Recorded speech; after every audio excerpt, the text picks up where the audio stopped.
Morning, everyone. Thank you very much for having me here. Thank you very much for the invitation. J'ai oublié de te redemander, tu m'as dit 30-40 minutes. Okay. So I'm very happy to be here today. It's my first time here. I'm very happy to be here to present an overview of. It's actually not my own research. It's a collaborative research project involving a lot of people. And doing research and field work in the central part of the main Ethiopian Rift since 2007. So I'm just going to present some general aspects of this research. And I don't know how many of you are familiar with the archaeological record of the Horn of Africa and Africa in general. So I will just start with some generalities regarding the context. You're probably familiar with Ethiopia and Eastern Africa in general because of the exceptionally long archaeological record we have there with some of the oldest stone tools and archaeological sites on Earth. And on the other end of the story, very recent stone tool production. So we have in Ethiopia more than 2 million years of archaeological record, and it's famous for that. And a lot of people focus on the earliest periods, the emergence of hominids, the emergence of stone technologies, and it's a bit of a paradox, but there are less people working on later periods, on the late Pleistocene and Holocene prehistoric periods in the area. It's a bit Europeocentric, like and I think like researchers are very interested in the area for the beginnings, but once humans are widespread. And in every corner of the world, they are less interested in what's going on in the area. And we have a few people working on that and more, and I'm glad about that. We know that it's interesting to describe and understand the archaeological record of the area because we, as archaeologists, want to understand the diversity of adaptations and cultural behaviors that developed worldwide all over the record, and also this area can give us complementary and different information regarding similar periods that we are focusing a lot in other parts of the world.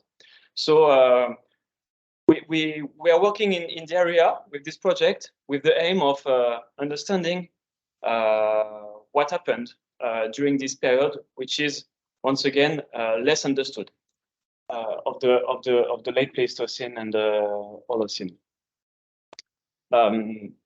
This paper here is to illustrate also that, of course, we always see the area as the core area of people spreading in other parts of the world, and we know that it was actually a bit more complex with opposite flows of people and even people going back to the continent. When we deal with the archaeological record of the area, we use terminologies that were coined. It's a more recent drawing, but that were coined more than a century ago in Southern Africa, dividing the record into ESA, MSA, LSA. So I'm going to talk about the later Stone Age and focus on the later Stone Age, but I will try to show quickly that the term itself poses a lot of problem because of its history, because it was defined a long time ago when we had a poor understanding of the archaeological record, and because the archaeological record itself is a bit more complex. And we often describe sites or industries as transitional because they feature mixed attributes of classic Middle Stone Age, later Stone Age, like for instance, Levallois technologies and backed pieces microlights. So we have, because of the names we use and the labels we put on the sites and industries, we have a poor understanding of the general framework. And a lot of people from different parts of the world are involved in the field doing research in Ethiopia, and they all have different views of this issue. And as a result, it's very difficult to understand each other, and very few people actually talk about the same thing when they use the same terms. Of course, this period of the later Stone Age is known for the emergence of specific traits that are often associated with modern human behavior. And you're all familiar with this, but it's kind of tribute to Sally McBratty. It was stated a long time ago now that the archaeological record is much more complex, with a gradual emergence of several traits. And this is a paper much more recent that also show that using a map to show the diversity of trajectories on the continent. And you all know that one of the main reasons is when we talk about Africa and the archaeological record of Africa, we're actually talking about a huge continent. And you see the scale of the Horn of Africa, Eastern Africa, is actually the size of India. So there are no other places on Earth where we would, put in the same altogether industries separated from thousands of kilometers, and just trying to compare them and say and trying to find similar traits. We don't do that in other places. But in Africa, it's East Africa, it's Eastern Africa, and we all feel we always compare things, and we sometimes compare things between the Horn of Africa and Southern Africa, and it's actually a continent with great diversity of terrains, landscapes, floras and faunas, and so on. Just so you have it in mind. And it's also, unfortunately, it's an area with a lot of archaeological sites, very interesting archaeological sites, but with huge areas where we have almost nothing. And you see that it's only the main sites. I don't have all the sites here, but you see that most of the archaeological sites that we know are located either along the Rift or the Mediterranean area, the Nile River, and Southern Africa. In the karst of Southern Africa. And you see here that we have a bias of site representation, because sites were well preserved, are well exposed and easy to access in the Rift. And in the karst of Southern Africa, we focused a lot on those areas. And we still don't know very little about the archaeological record of the central rainforest of Central Africa. And it's also a bias, because we just have one part of the record. And this is true. I'm going to focus on Eastern Africa. This is true also in Eastern Africa. So the colors are referring to periods. So Miocene, Pliocene, and in green you have Pleistocene sites. The lighter greens being the late Pleistocene, and the other one Middle Pleistocene, I think. And you see that most of the sites that we know are distributed along the Rift Valley, with a few exceptions around. One key aspect also of research in the area is, you all know that, but research started later in Africa and Eastern Africa than in other parts of the world, and especially Europe. You have first collections from the late 19th century, but archaeological research really started around the 1930s, 1940s, with pioneer work of, for instance, Desmond Clark and Paolo Graziosi, who did a lot of interesting things, but who were more focused on building cultural history with tool typologies, and a little interest in the stratigraphic context. Research actually developed more around the 60s, 70s, with the development of interdisciplinary research project in the Rift.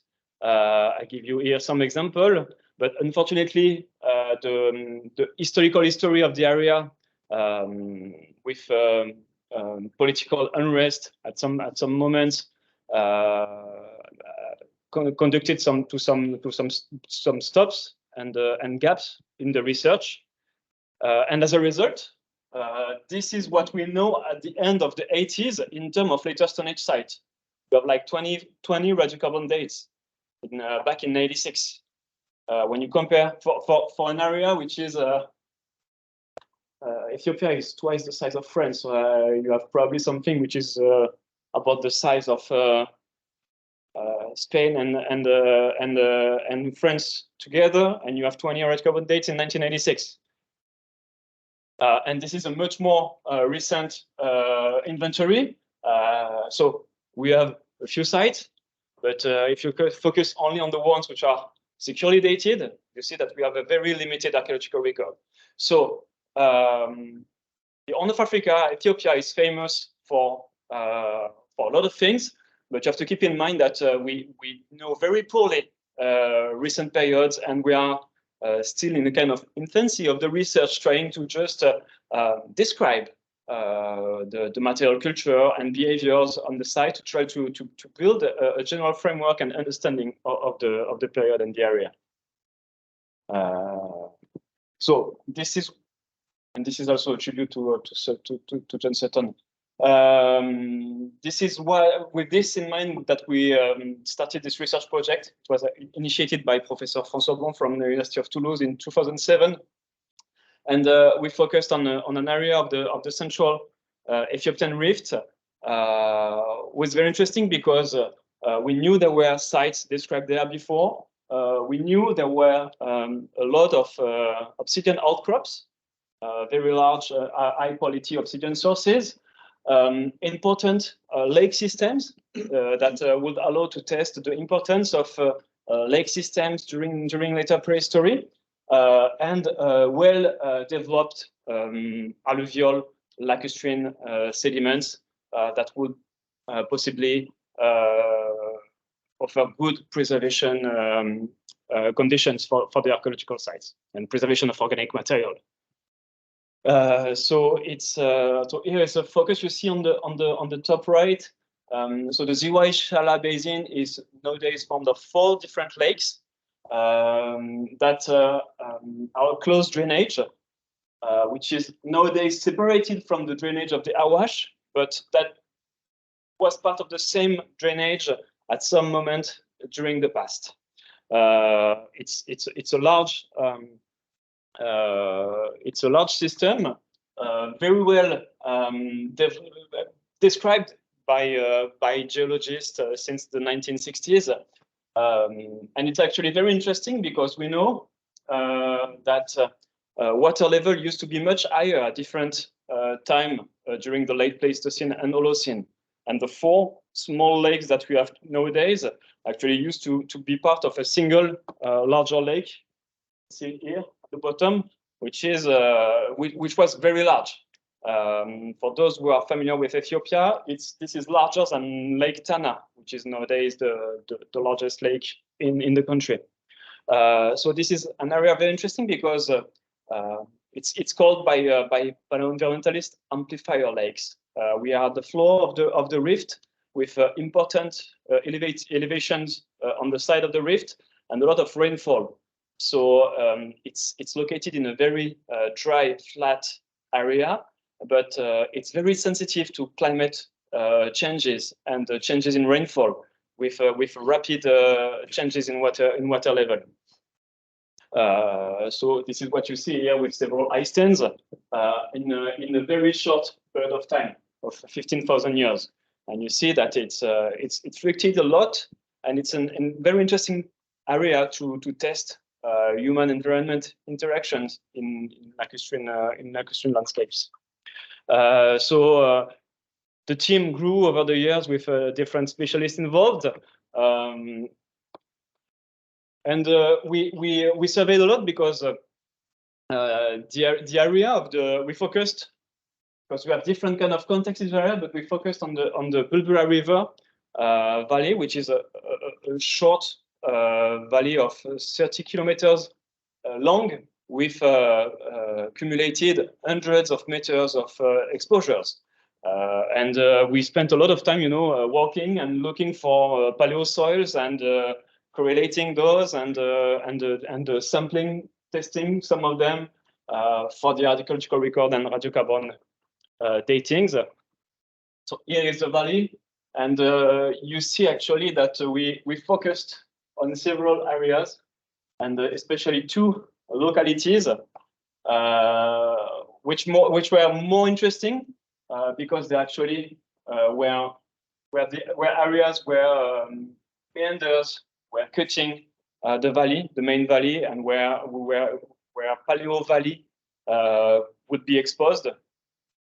So we focused on those two localities, and also in a very different context, which is not far, a rocky volcanic outcrop in the plain that has a totally different record than the fluvial and lacustrine sediments. So once again, so I'm talking about a work that lasted more than 10 years. But we spend more time working and drawing the profiles and trying to correlate things than really excavating.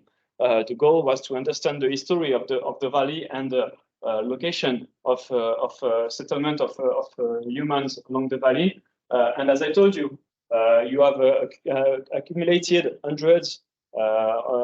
several hundred meters of sediments with cuttings. When the water level dropped, materials were removed, and when the level raised again, you had more. This is what you have on the drawing here. You have more sediments deposited, and of course, the course of the river changed through time. So it's a very complex sequence. Fortunately, with little vegetation cover and easy access to the profiles. As a result, we are able to identify two main periods with human presence in the valley at the very end of MIS3 and at the border between the late glacial and early Holocene. And we have almost nothing for all MIS2. What we have during this period is a lot of volcanic events with numerous thick pumice deposits. So we don't know if people were not in the area because of the volcanic events, but you don't have volcanic events for 20,000 years in a row. And we have paleosoil, so we have at some moment stability. So we still don't know why we don't have evidence for human presence during MIS2. And also, paradoxically, during the early Holocene, when the water level was very high, people had to move to the margins of the lake. So we don't have we have deep lake sediments in the valley, but we don't have human presence. So the two moments that we were able to describe are the late MIS3 and early Holocene. With different context. You see, unfortunately, this is a very interesting paleosoil dated to 30,000 years ago. But it's at the foot of dozens of meters of very unstable sediments, so it's never going to be possible to conduct a proper excavation there. So what we do is very limited test excavation, cleaning profiles, but to make sure to collect controlled samples in stratigraphic context. And there we are able to describe a very interesting industry of a Levallois method with a very with elongated blanks and end products that are kind of typical of the area of late MSA, late MIS3, with points, with base thinning retouches on points and things like that. I'm not going too much into the details. If someone is interested in a specific aspect of the lithics, I'm specialized in lithics and I worked on the lithics for the project, so and for my PhD. So if you're interested in lithics, I can tell you more. For the late Pleistocene, we have things very different, different context, well preserved, with blade and bladelet industries,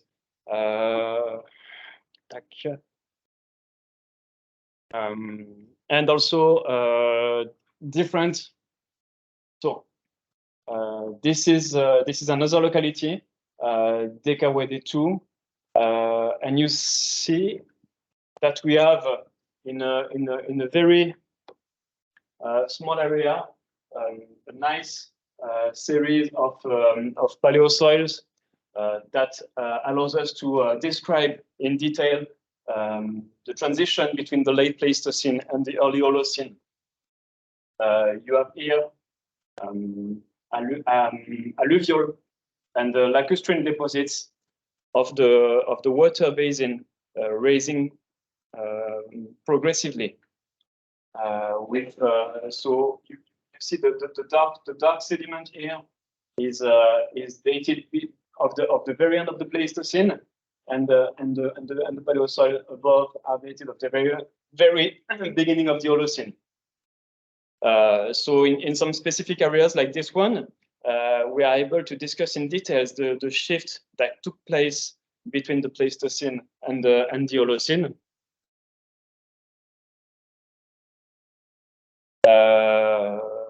So it's a close-up view, and there is some part of the figure is missing. I'm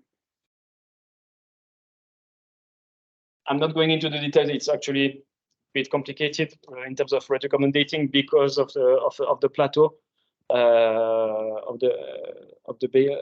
before at the beginning of the Holocene. But to show you the difference between the two industries and context that are very close in space and very close in time. So those are the fauna remains from DW2S2, which is the late Pleistocene site, with only medium-sized bovids and dry dated ungulates such as the Damaliscus ipsodon.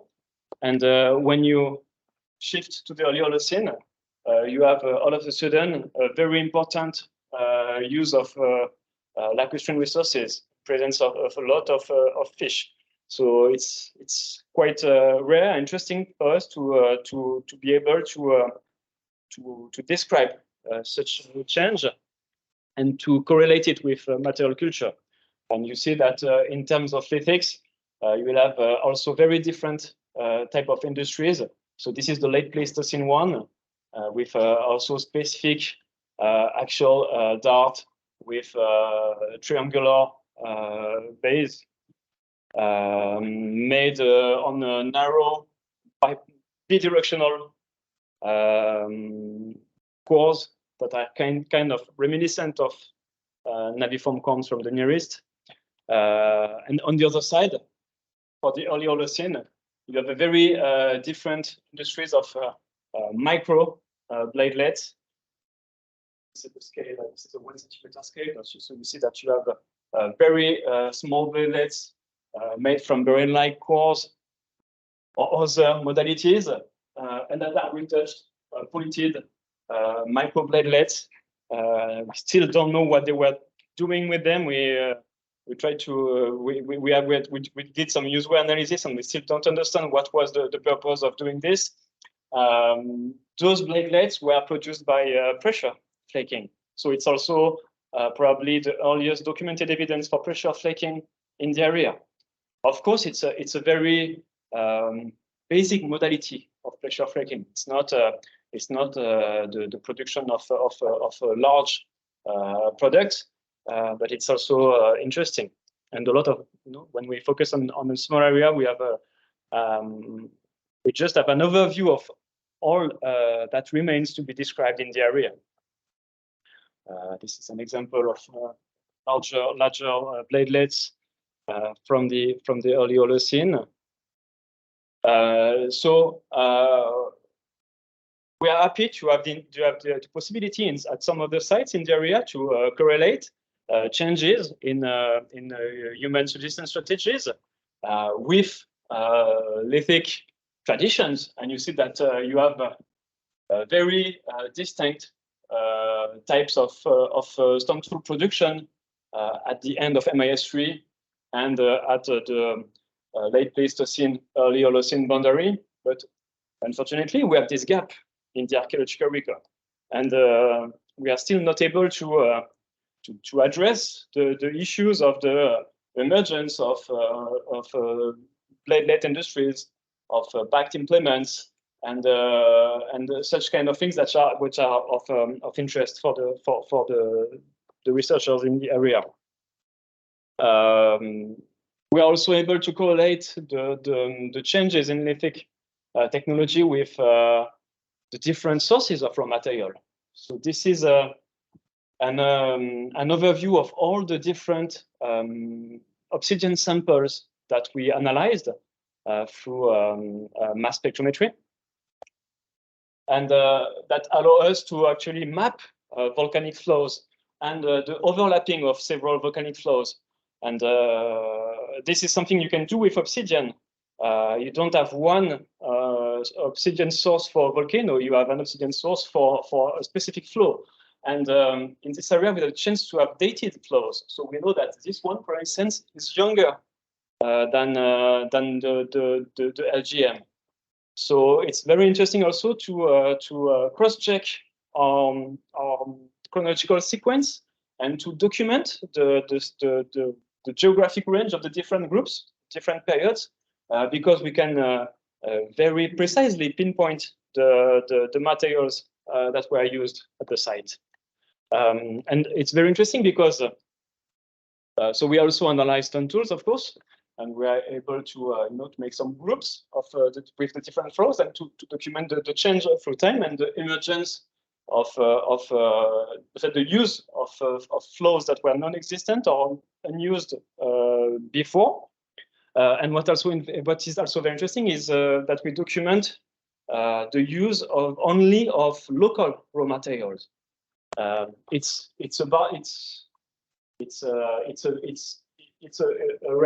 radius of the area with the different sources identified is only 50 kilometers. So it's very, it's probably because you have huge quantities of very good quality obsidian everywhere in the rift. But compared to the late Paleolithic archaeological record, and you have a very different situation with the use of local resources. So as I said in the beginning, it's interesting because that gives you a contrasted view of what were the human behaviors during this period. Because we probably have a different, we probably have in other part of the world very different conditions of access to raw materials during this period. And what we did recently, I told you about this rocky outcrop in the plain. There, because it was not within inside the lake and not and that a human could settle there regardless of the water level and the situation in the water basin. So there we were able to identify materials from MIS2 and to want to bridge the gap between the two industries.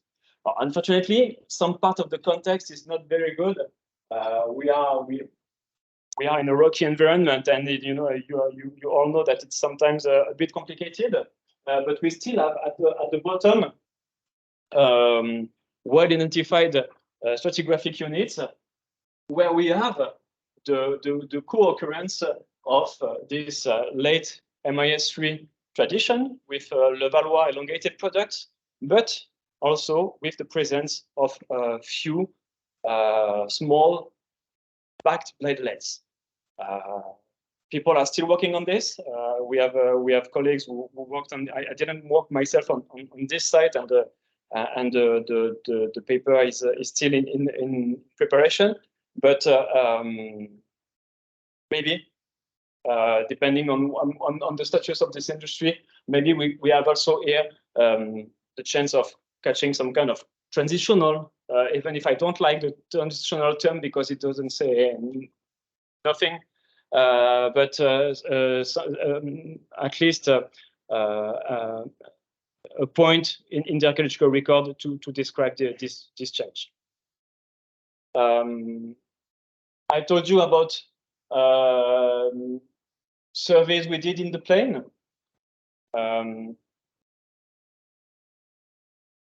What is also important, and an important part of our work, is Ethiopia is a country developing very fast. So we are also surveying sites that are destroyed because they need materials for road constructions and so on. And we are able to identify new sites and to complete the archaeological record we have. I'm not going in detail, but we have a lot of work ahead of us, trying to precise some of the datings, because we now have a good chronological framework with direct datings of premises, with argon datings and radiocarbon dating on organic materials.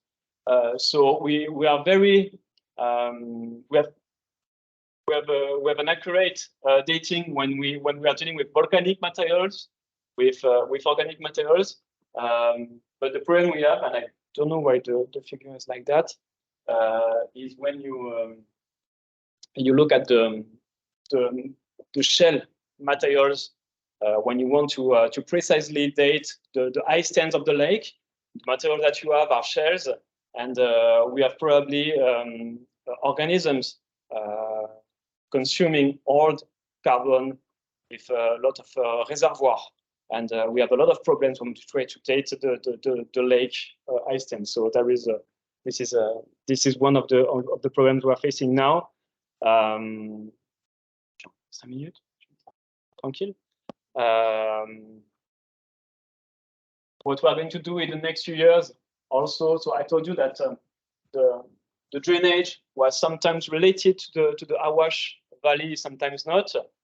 So what we want to do, what we were supposed to do this year, is to work at the contact of the two drainage and try to see if we have a different geological history, and if we have similar patterns in terms of material culture and settlement in this part of the area. But what I wanted to say is that what we were discussing about earlier is that unfortunately the situation is complicated in Ethiopia. And last field work we were able to conduct was in 2019. That was the COVID, then the war.